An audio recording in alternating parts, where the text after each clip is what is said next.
So I'm making dog treats, and I was just gonna make dog treats. So, and I was gonna make the easy kind, like just bars, and I use the parchment over and over and over until it's like basically falls apart, and then I try to double it up and whatever. So I really try not to waste a lot of parchment, but when making the dog treats, into bars like this, or making my own protein bars, because basically this is like a protein bar for dogs, then I use the parchment, because you can lift once you're done cooking.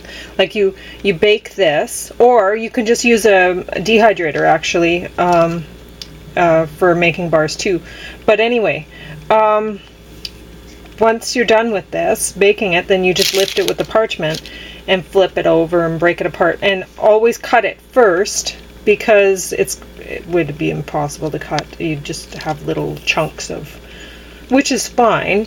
The dogs wouldn't care. Anyway, so all this is that, and I didn't use that much of it this time because I used some multigrain stuff as well.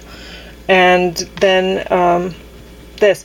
Now, I don't know which brand. Like, I try to get an affordable but okay peanut butter for the dogs. And this is okay because I can reuse this jar for canning for myself, and so I don't mind this brand, but it does contain salt. So it's peanuts, salt, and if you taste it, it's quite salty. Like, I'm not accustomed to eating a lot of salt, whereas the Kraft All Natural, it doesn't have any salt, it's just peanuts. So, but I can't reuse that jar for canning because they jar it in plastic. So I don't know.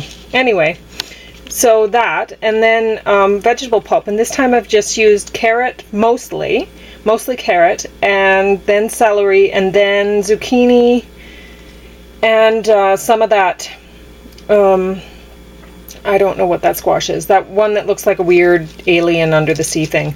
So yeah, so that's all this is, and you just mix it up until it sticks together, right? And only add as much rice bran or whatever, like dry, like a flour sort of thing,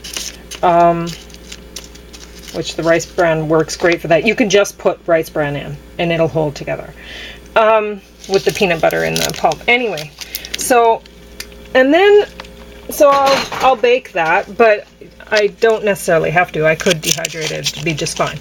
But for this, I was going to just make more dog treats. So I put the parchment in the whatever, in this baking thing. And then I thought, well, you know, I may as well make them a pie, seeing as it's Thanksgiving. So what I'm going to do, I lubed up this thing with coconut oil.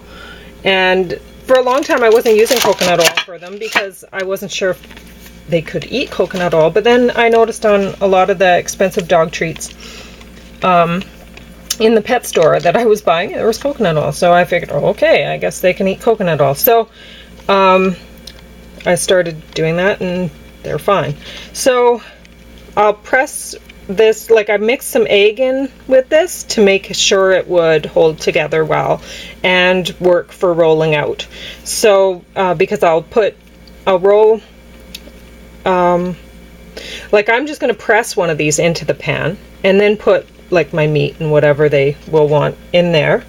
And then I'll roll this with put some flour down, and but I'm thinking of just putting stabilized rice bran down instead of flour and see if that works, because I have more in the bag that I bought. So